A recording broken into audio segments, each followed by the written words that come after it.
southern Germany. Traditions run deep here in this picture postcard land of mountains and meadows. One of those traditions is the beer garden, the perfect place to quench one's thirst. And many agree here the best remedy is a wheat beer, the most Bavarian of beers.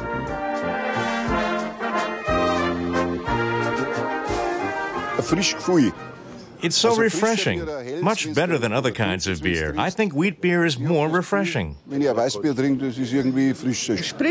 It's invigorating, it's tasty, and the yeast makes you look good, whether you need it or not. It's the poor man's champagne. Wheat beer is traditionally served in a tall, thin glass, so the bubbles have to travel further, and it takes longer for the beer to go flat. And there is also a special knack to pouring it. Georg Schneider's family has been in the beer business for 7 generations. Who better to demonstrate than him? Before you pour, you have to rinse the glass.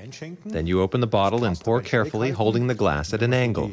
When the last third is still in the bottle, you can decide whether to drink the yeast or not. If you want, then shake the bottle or roll it with the palm of your hand, and then tip the yeast into the glass. Schneider-Weisse in Kelheim near Regensburg is the oldest wheat beer brewery in Bavaria. In centuries past, Bavarian rulers had a monopoly on the industry and filled their coffers with the profits. But by the mid-19th century, bottle-fermented wheat beer was out of fashion.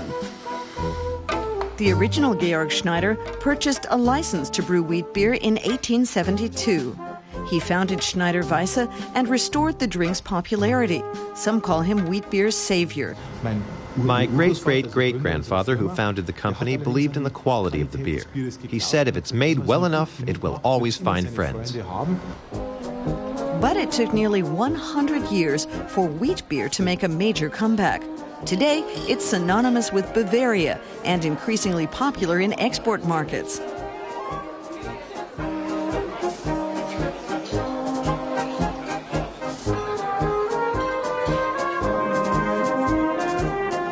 Historian Karl Gattinger has written a book about the regional tradition.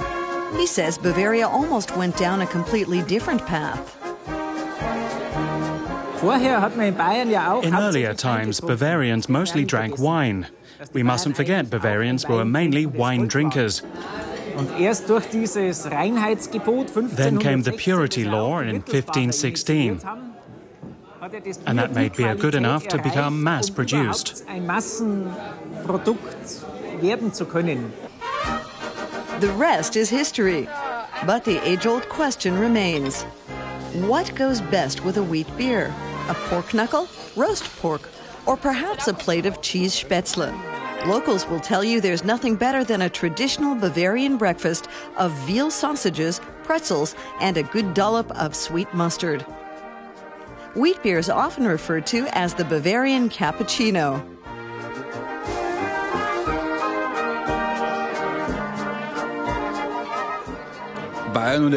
Bavaria without wheat beer? Could you imagine Bavaria without the mountains or Oktoberfest? No, it belongs here. A wheat beer is part of Bavaria. So it's Bavaria in a beverage. And like the locals, wheat beer comes in all shapes, sizes, and colors. The quintessential drink for the southern German summer.